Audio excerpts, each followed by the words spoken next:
Mcdowell.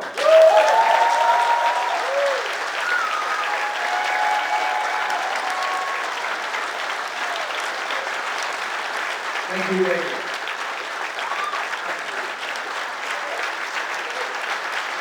Wow. Thank you. Keep going. I like it.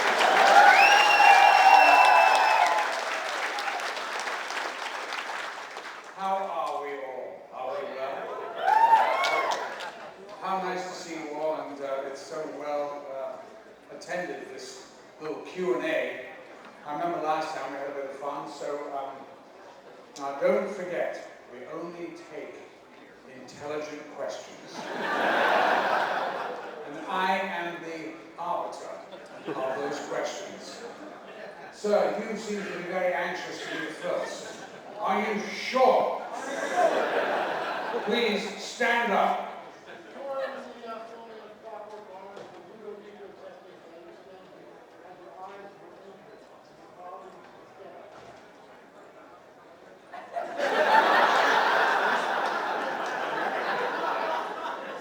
That is a very intelligent question.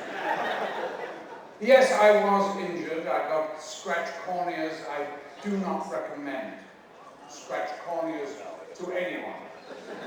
But as my eyes were anesthetized, I couldn't feel anything until driving home down the old streets of London that had big potholes in them. And when they went over one particular pothole, the pain. Well, all I'll say is that bastard Kubrick. I was muttering disgusting language under my breath. Actually, it wasn't so much under my breath. But there you are. No, it really hurt. But luckily, the eye does repair itself overnight. So I was okay. Yes? Halloween 3? Are you offering me the part? Who knows? Who knows? It's the Weinstein. It's in the Weinstein hell, so who knows what's going to happen? I have no idea. I know there was some talk about it, but I don't know. You know, they wanted to do some knockoff version, cheap.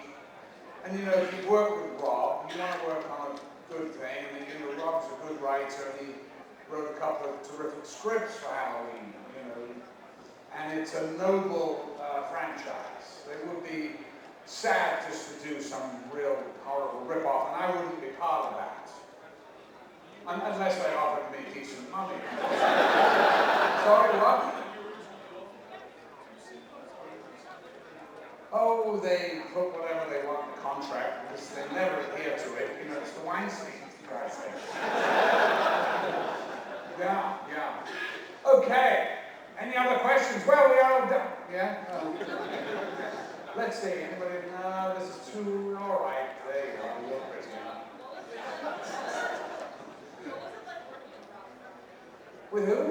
Oh, Rob Zombie. Well, you know, he's a bit of a maniac, isn't he, really? No, Rob is a sweet man. I mean, he's the antithesis of what he looks like. And actually, I was talking to my Scottish friend in Scotland on the phone and saying, she said, "And what are you doing?" I said, "Well, I'm doing this film with a Rob Zombie." And she said, "Ooh, if I had a name like that, I think I'd change it." I said, "No, darling, that's what he changed it to." Ooh, fancy that! Yes!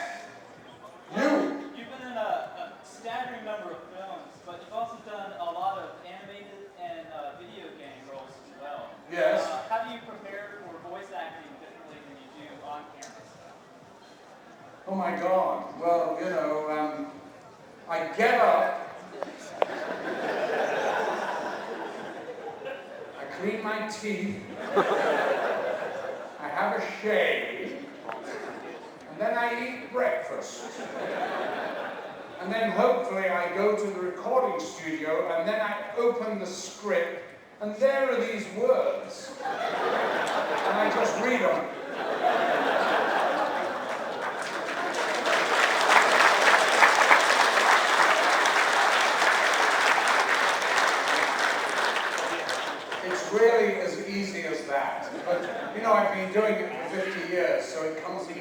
empty after a while.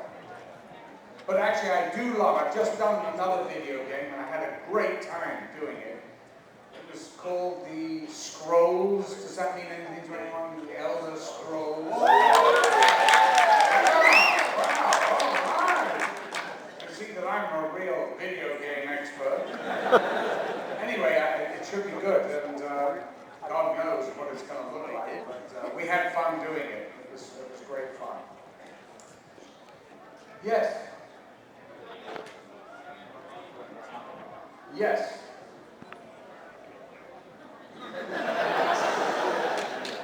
Was it my idea? Is that what you said? Oh, whose idea? I told you, mine. What the hell's the matter with you? You want the story again? The story, God, everybody knows it.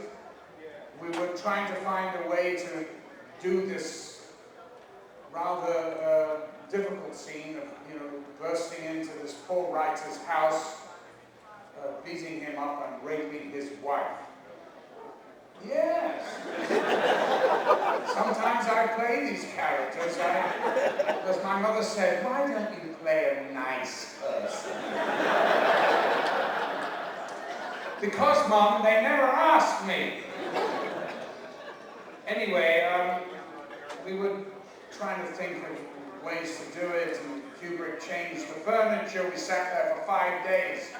Only somebody like Stanley Kubrick, of course, could do that.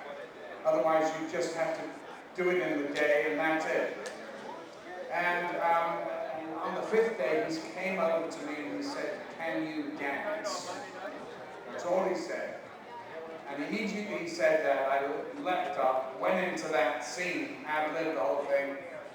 He put me in his car, drove back to his house, he bought the rights, Singing in the Rain, I think it was $10,000. And we came back and then it took another week to shoot. That's the way it is. A postscript to that, a year later, I come to Hollywood to the studio, and my minder, Warner Brothers, said, would you like to come to this party? It's going to be crammed with movie stars in the flats of Beverly Hills. I went, oh yeah, I'd love to meet some movie stars. So we go there and he says, oh, you won't believe it, but Gene Kelly's here. I said, great, I'd love to meet him. So he had his back to me, the guy tapped him on the shoulder, and as he turned, he said, I'd like you to meet Malcolm Mcdowell. And he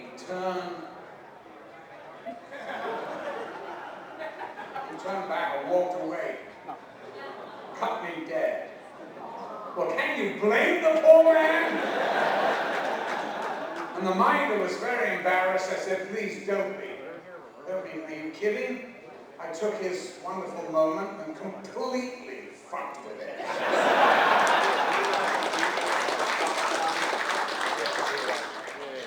And believe you me, it was a magical moment. Gene Kelly was magical. What a great artist he was. Yeah, really. And honestly, it was only because in my mind, euphoria, as Hollywood has given us as propaganda, and what was euphoria? It was Gene Kelly swinging around that lamppost and doing this down the street, splashing in the gutter. And so that's why it came out of my mouth. It wasn't even that I thought about it. It was just instinctive. And anyway, 40 years later, I'm telling this story at the Academy, and afterwards this lady came up and said, I'm Gene's widow. Gene wasn't upset with you, Malcolm. I said, really? Well, who was he upset with? And she said, he was really upset with Stanley Kubrick because he hadn't been paid. I went, my God, there's quite a gang of us that haven't been paid. Yes, Princess Leia. How do you get those buns to stick on your ears, darling? Are they legal? What? You'll have to speak louder. I can't hear a word. Great. I must get one myself. What is your question, darling?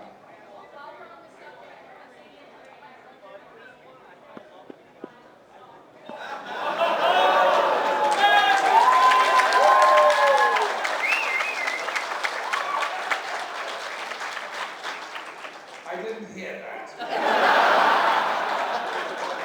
Do you want me to sing? Singing in the rain.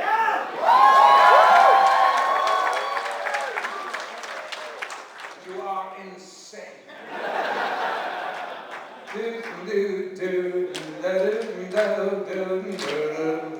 I'm singing in the rain. Just singing in the rain. What a glorious feeling. I'm happy again.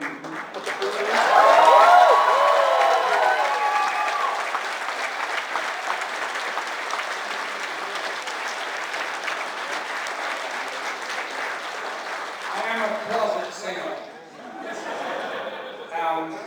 And when I was doing this thing, I did a movie called Get Crazy. Nobody's ever seen it. Three people. Trying to make a voice like it's 30. But, so I agreed to do this film, and the director came to my house and said, you will do the film? And I said, yes, but I have one condition. And I see him recoil, because when actors say that, it can't be good. And he said, well, what is it? And I said, I want to sing my own songs. And he goes, can you sing? I said, well, can Mick Jagger sing? I don't think so. So kiss my ass, Mick. Anybody else? Yes. Oh, here we go. Intellectual. Violence and movies. Yes, you're going to blame me, huh?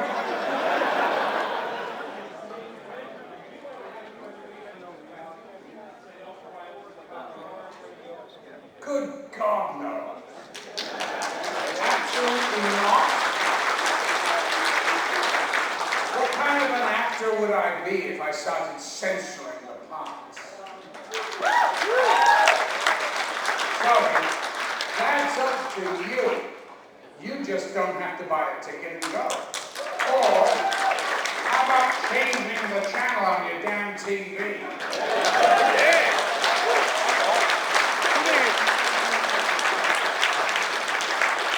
So you know where I stand on government censorship. I think they can stick it up their ass. Sorry, baby. Am I allowed to say that? I do apologize. I'm not even a citizen of this country. But anyway, I am a very honored guest. But no, it's really, one should never make moral judgments about a character. Honestly, I played this part in a movie called Evelenko, and it is the most despicable, disgusting person I could ever play. He was a serial killer, a pedophile, and a cannibal. I mean, that three enough for you? And seriously, it hadn't been a friend of mine who wrote it and directed it, I probably wouldn't have done it, but because I encouraged him to direct it, thinking that they'd never find the money. Famous last words, we got the money! What? Oh my God, I've got to do the job! Anyway, it's a remarkable film because it just is, you know, that's just what life is, and we are here to mirror what life is out there. And we mustn't, as actors, censor what we do. That would be horrible. It's like, you know, playing parts of nasty people and making sure the audience like you. I hate that. I hate that about performances, where actors can't go and make the commitment to be loathed. Because that's a real cop-out to me. But there you are. Yes?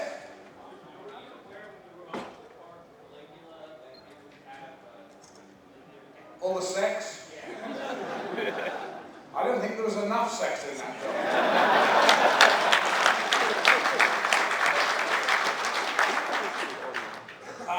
That was one of the more fun shoots. hard to talk about really because it was such a bizarre experience. You know, I was offered the part of Caligula by Gore Vidal. And Gore Vidal is one of the most respected writers in the English language. And you know, so he calls up and offers me the part of Caligula from his script. Of course I'm going to say yes. And then as we get into it, I realize it's a load of garbage. But at the time, you know, when I first got involved, I thought it was going to be great. But I'll tell you a story about him. You know, that Gore Vidal had this great feud going on with Truman Capote. And they always were fighting, and I don't know, you know, it was a big gay spat. So throwing wine at parties and all that kind of stuff. Anyway, before I'm leaving to go to Rome, the day before I'm leaving to go for a year, close my house, get my dog into a kennel, the whole deal, I get a call from Rome, from Gore Vidal, who said, he goes, Malcolm, would you do me a favor? Can you go in to the West End, to the Connaught Hotel, and ask the concierge for my laundry? Because I left it when I was staying there a couple of weeks ago, and I left the laundry, and I know that they have it there waiting for me to pick it up. And I'm thinking, yeah, right. That's all I need to do, is get in a cab, go half an hour into town in the traffic, and pick up Gore Vidal's laundry.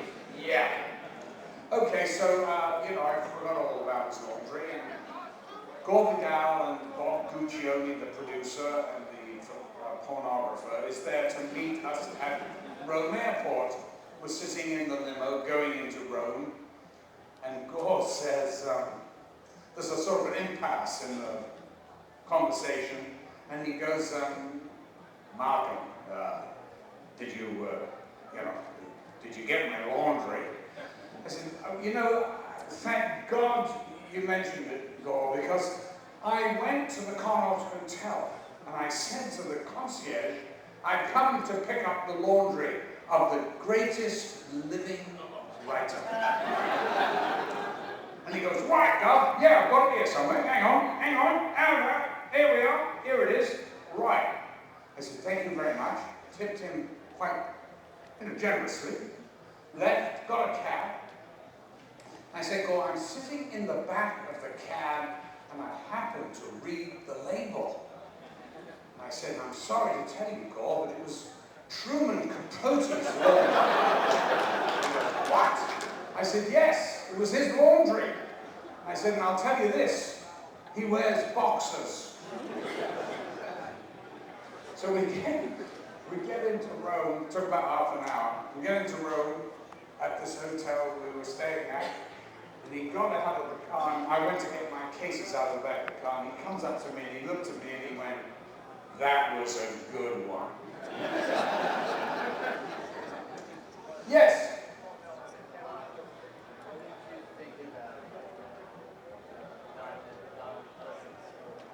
I didn't see it. I'm sure it was wonderful. Yeah. Yes, I still haven't seen it. Yes? Any future dream projects or directors that you'd like to work with? Is there any director I'd like to work with? Well, one that pays me an awful lot of money. No, you know, there's so many great directors out there, and there's so many I'd like to work with, but, you know, they're probably not going to ask me to work with them. So the best thing is really never to think about it, because who wants to be disappointed? But I've worked with some real doozies, but I'm not going to tell you who they are. Yes? Okay, so I'd like to ask you a question about Time After Time. Yes? Is it true that Mick Jagger was originally slated for the role of Dr. John Leslie Stevenson? No. I know David Warwick is spreading this rumor. Like, you know, it's going to be either Mick Jagger or David Warner. No, I don't know where David gets that from. That's the first I've ever heard of it. I would doubt it somehow, but you know, anything's possible in this business. It's crazy enough. Yes. Yes, young man, stand up. Oh, you are standing up.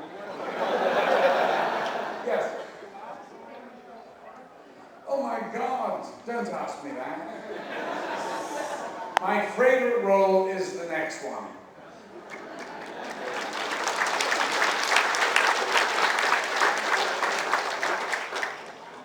But thanks for asking. Yes?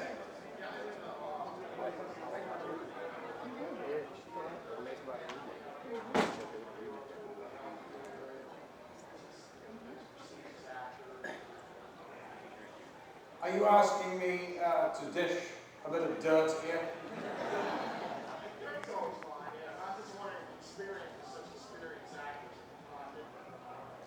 Well, you know, I must have just been working with Helen Mirren, so I got her to come and play that other part, and Peter O'Toole was cast, and so was Gilbert, who was a particular hero for me. And he was a lot of fun, you know. Are there any children here? Yeah, I'm sure I can't tell any of these stories, I'm sorry. But God, they're good stories, really juicy. I'd love to tell you, but too many children here. Yes?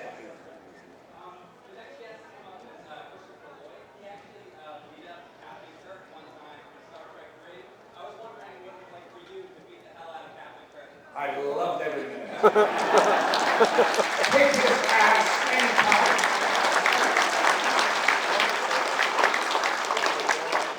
Shatner, actually, I must say, I do like Shatner. I just find him very amusing, and I think what he did for that franchise was remarkable. And I think Patrick Stewart should get down on his knees and thank him. Because without the likes of him and Leonard, there would not be this incredible franchise. You know, it's incredible the legs that it has, and that J.J. Abrams has taken it now on to a new level, and I think it's great. But Shatner, you know, is a lot of fun. Actually, I had a lot of fun with him. And, you know, you can tease him, and you can laugh. You know, it's not too serious. I mean, I do remember them, though. They both had one arm. They were wrestling me on the top of this bloody mountain. And, you know, they're pulling me, one's pulling in, and I went, stop! They suddenly, and I went, oh my God, if your fans could see you now. They were like two big girls' blouses. Patrick Stewart in his muscle suit, standing on a box in high heels. And then Shatner with his wig and his belt to try and keep his guts in control. Absolutely hilarious. But you know, he's a fabulous actor, and God bless him, he's still working, he's 82 or something. Well, I think he's remarkable. I do. Yeah, and you can clap and go. Yes, right in the back. You have to shout. How did you end up doing the South Park episode where I think your opening line is, hello, I'm a British person? Yes, well, you know, I met the boys, Trey, and you know, at a party or something, and they just said, would you come on and do one? And I said, yeah, sure, I love it. I love South Park. And I had no idea what it was until I got there.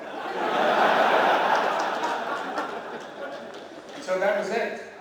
I just spent the morning, and that was it. I can't believe that I think, still the only actual live actor that's been in those things. It's really wild. Anyway, they're very talented. Yes? I just saw you in Antiviral, and I was curious about working with first-time directors versus veteran Yeah. directors. What's your experience like? Antiviral. I don't know. I didn't see it. Did you? I did. How was it? Great. Okay. It was good. Okay. Now we can take this conversation a bit further. He liked it. I haven't seen it. I haven't got a clue what it was about. But I did like the director. He was a very talented young guy, and Cronenberg's son. David Cronenberg's son, yeah. I love working with him. It was great. I do like working with young directors because you can kick their ass. Not true.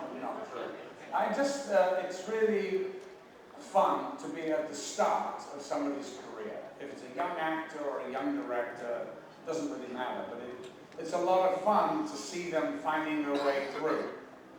And you know, I've been around, too long, really, but so I can always sort of shepherd them a bit, you know, if they need it. If they don't, keep their mouth shut. Yes. About what?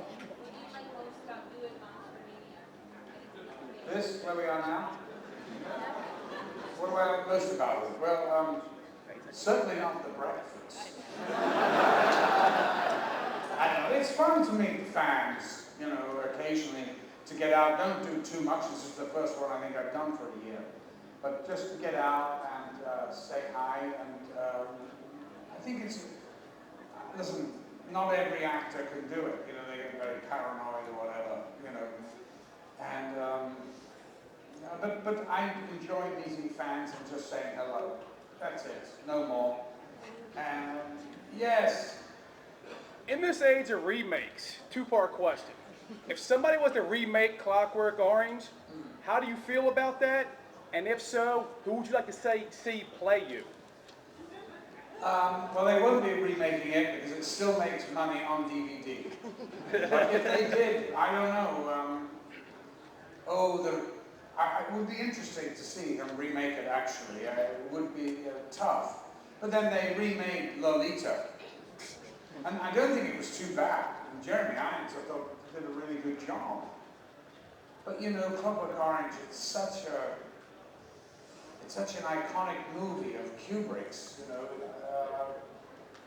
You'd have to get somebody really expert to do it. I don't know who would do it, and I don't know who would play it, because I don't know who these young, unknown actors are.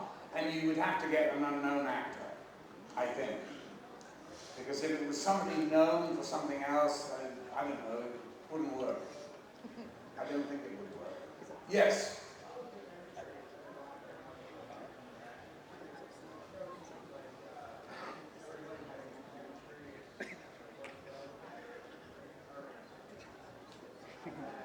It sounds like you don't like Heather Locklear coming on the show.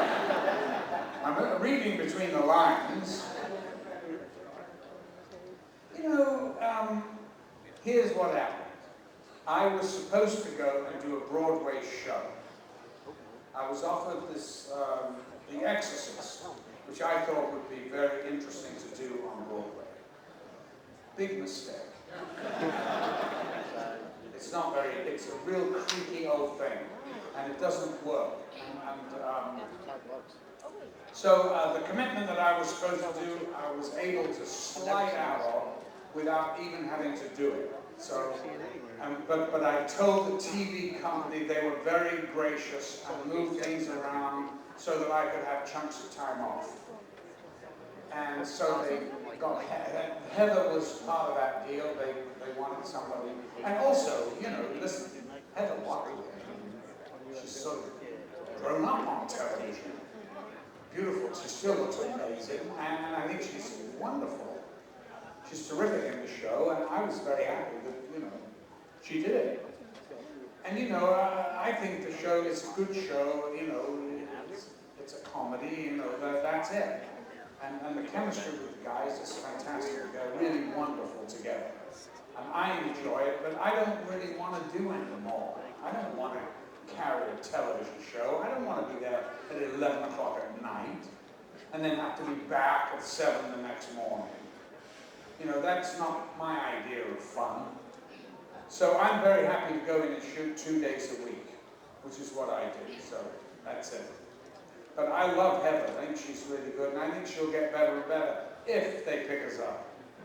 We don't know yet. Yeah. Okay, yes? I actually have a question related to Caligula again. Oh, really? Yeah. Obsessed with this, are you? Peter O'Toole in that movie, his performance is strange, to say the least. What was he like on set in between takes? Who are we talking about? Peter O'Toole. Oh, Peter O'Toole? Yes. Oh, are you photographing this by any chance? I am. Then I will not tell you the truth. Simple as that. Peter good too, lovely guy, yes. Didn't ever had a drink or a smoke in his life. But I'll tell you, by the time we got out there one night, and he had this big speech walking around, all the weird sexual practices were going on, let's put it that way. He would start off, Rome is but a... Jesus, darling, what are they doing? Is that a cock? We are we're shooting. We're shooting. What? Yes. Rome was but a... Jesus! Are they lesbians, darling? I think they're... God almighty! That woman is on a trapeze! Shooting. Yes. Rome was but a... Oh my God! Are they dwarfs? We finally finished at 6 a.m. It was a long night. Turn that thing off. Okay, this is what really... I don't know. Yes. Are we done? Yes, over there. Okay, that's a question.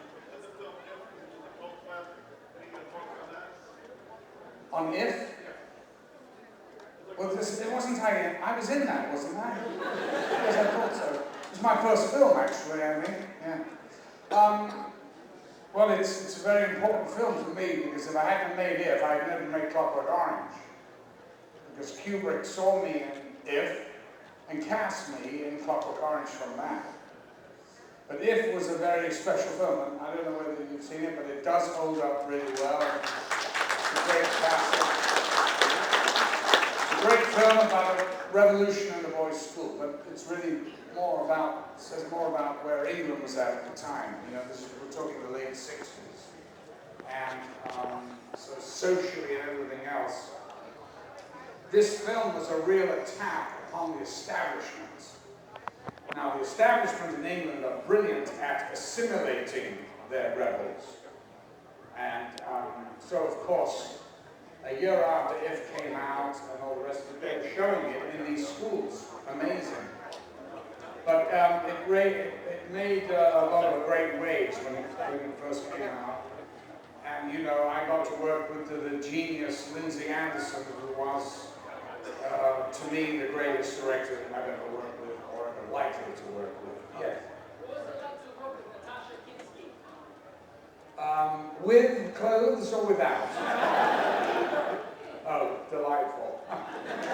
Either way. Yes.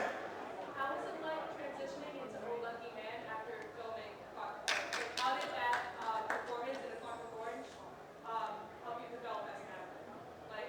Well, that's very interesting. This is a serious question here. Thank God for that. Well, you know, here's the deal. When I started in movies with Lindsay Anderson, Lindsay, you know, wanted a certain part of me, which was, and this is what he told me, so I'm only passing it on.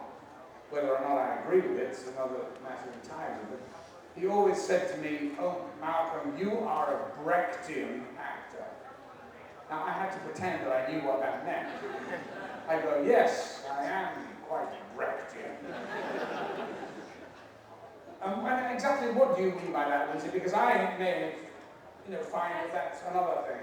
Do you know what that means? Do you know what it means? Huh? Yes, but what does it mean?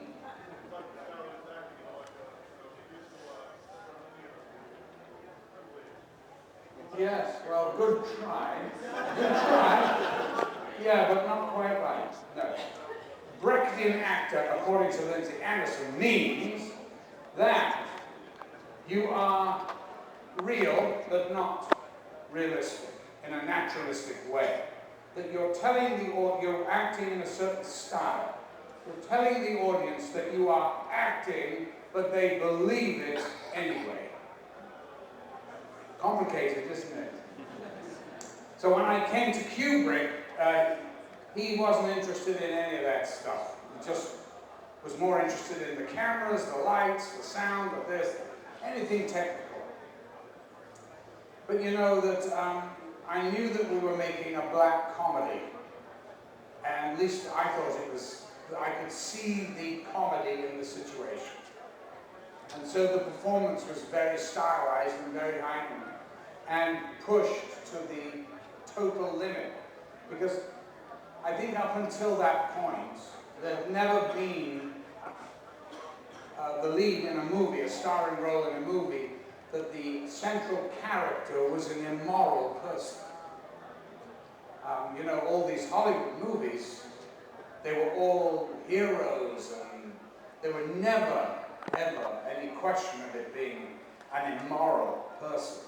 And the only time, I think, you know, they'd either be a drunk, which was on the fence, kind of, you know, in terms of morality, Hollywood morality of the 50s and 60s, of course, that was pretty moral too, but, or, you know, gay themed. And I think there were a couple of movies that were sort of groundbreaking in that area, but this is the first time, I believe, and it led the way to Hannibal Lecter, etc., etc., etc. So, does that answer your question? Great. Yes? This is kind of a follow-up to that question. I recently read something that Anthony Burgess wrote, saying that when he originally wrote Clockwork Orange, it was a 13-chapter book. And in that 13th chapter, Alex is actually shown to be a real character. But that's not what you were shooting from, and that's not how it was released in the States. I just want to get your take on that. Okay, the old chapter again. What happened was, according to Burgess, who told me that the English publisher wanted to publish the book with a happy ending. So he said to Burgess, go on, write me another chapter that makes Alex, you know, all right again. So he just sat down and in a day just zipped off, you know, a quick chapter, but it was never that way in the American edition. So that Burgess never believed in it, and he was only threatened by the publisher in England that he wouldn't publish the book. So of course he popped in a quick chapter to say that Alex ended up as a bank manager or something. I don't know because I never read it.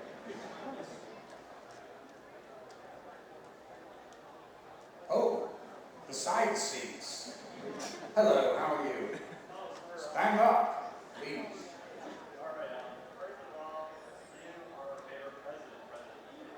Yes. Yes, that's right.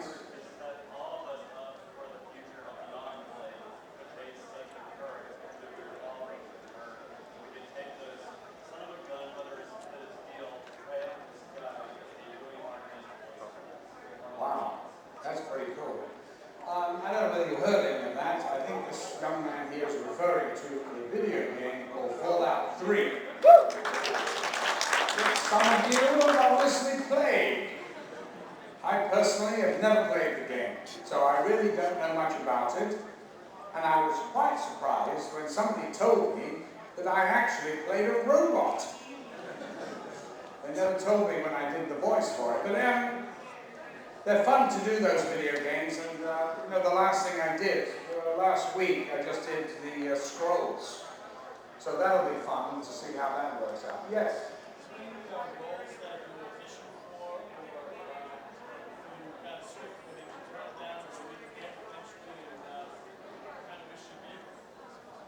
Oh God, no. No. I mean, you'd be quite surprised if you knew what I turned down. But, you know, at the time, for whatever reason, I was not equipped to play the parts they were offering me. So one never regrets that.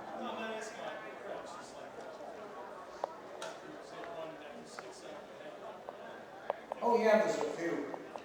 But if I told them what they were, it would be discourteous to the actor that actually played them. So I never talk about things like that. I don't think it's fair.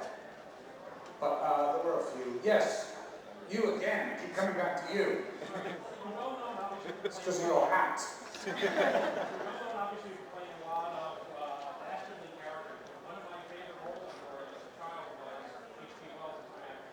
Yes, thank you. What did you do to prepare for that? And how do you like playing those kind of characters? Well, I love playing H.G. Wells. And I thought it was a beautiful script. I never do research. I'm an instinctive actor. I just don't ever do. What's the point of learning about, those things? What are they called? Anyway, it doesn't matter.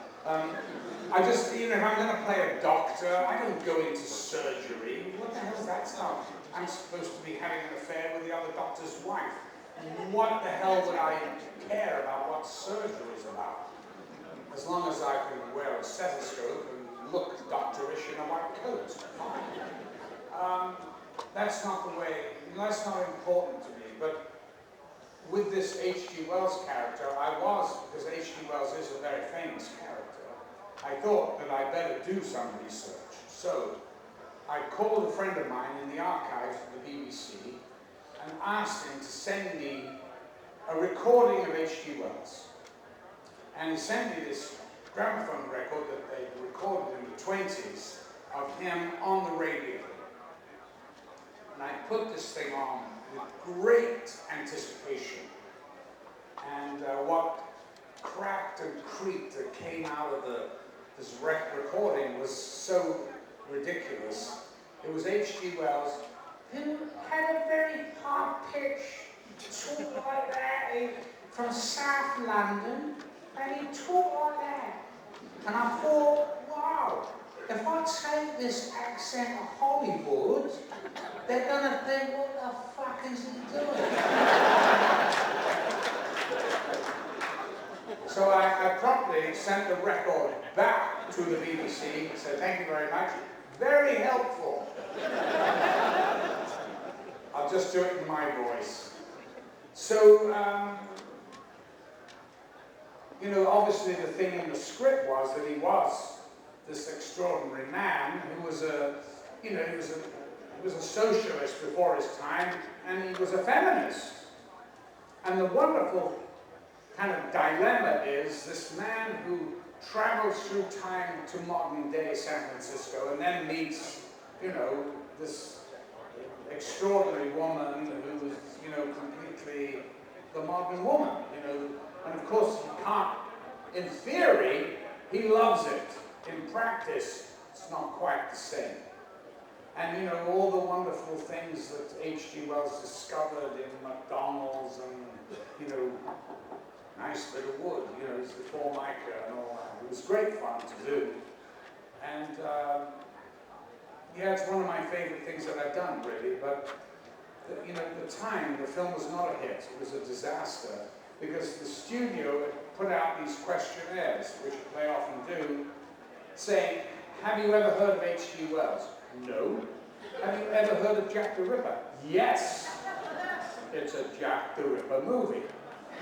So, which was so, this is what they do. This is what, research does. It's often, they never ask the right questions. I read the stuff. I got it from the studio, and I was, as they say in England, gobsmacked at how stupid it was. I mean, it was frightening. So, of course, the movie was really a love story. That's really what it was. And they sold it as a sort of Jack the Ripper thriller. And that's why it just died. Because the people that wanted to see that were totally put off by this sort of romance. So that it fell between the two stools at the time. But thank God people have discovered it. And thank God for DVDs. I say that all the time. My whole career is based on DVD.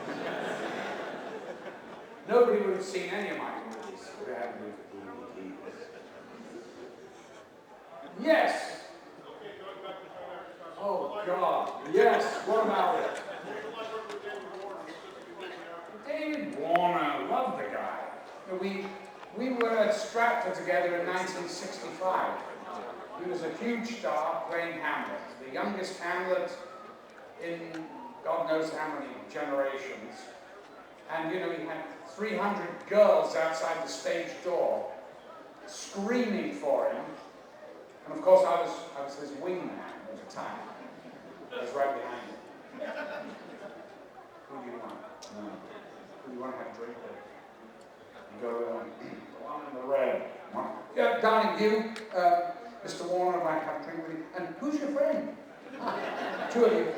Come on. So we go and have a drink and have a little party, whatever it is that we do. So old now, I've forgotten what we did. Probably nothing. Yeah, right. And so that was my relationship with dear old David Warner. He was a really a good friend. He was a good friend, and so it was interesting. I was playing small parts. God knows why he befriended me, but he didn't have many friends at Stratford. And, you know, I kept in touch with him, and then when I heard he was cast as Jack the Ripper, I was so thrilled because, you know, we've been such good friends. So that was great, and we had a good time together. So it was great. Yes?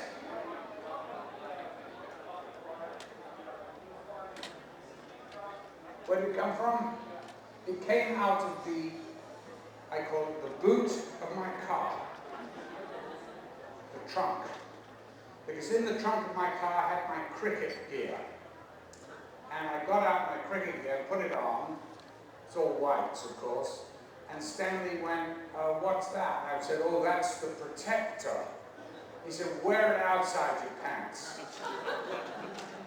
And hence, the codpiece.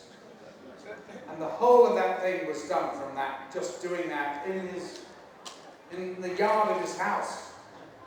And I'd get up, try these pants, the cricket pants. They had like green stains on them where I dived for the ball and all that. And then there was a big box of hats, and I took out the bowler because I thought it was a big finger at the City of London. And the eyelash I found at Beaver's, it was a sort of a fashionable store. I found a yard of eyelash which I bought for Stanley to look at. I thought it was a joke. And he looked at it and he went, put it on. I went, oh, me? He went, yeah, put it on. And then he took a photograph of it, and he called me up the next day and he goes, I got those photographs back. He goes, oh my God, just on the one eye, it looks so weird. It looks like you look at your face and there's something a little off, and you can't figure out what it is. So that's how the eyelash came about. Yeah, it's a pretty iconic thing now, but it's so random, you know, just me walking into the store and just seeing it right by the cash register. You go, oh, I gotta show Stanley. That's it. Easy as that.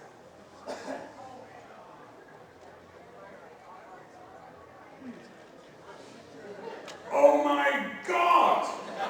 Look at the time! Way past tea time. One more question? Okay, this better be a real intellectual question. Oh, thank you. How nice. That's not really a question. Well, that's very sweet. Somebody. Okay, I'm going to take one question, and it's yours.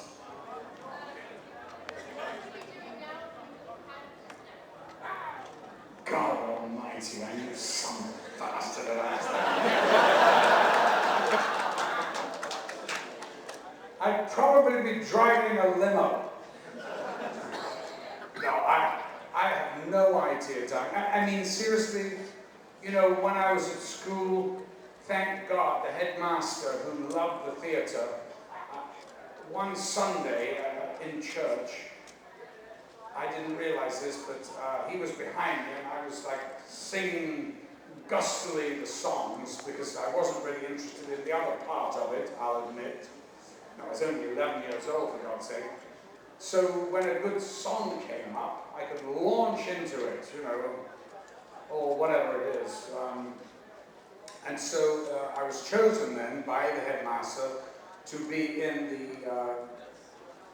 it was a sort of a winter pantomime show, a sort of musical that we did every year at school. And then we did Shakespeare outside in the summer.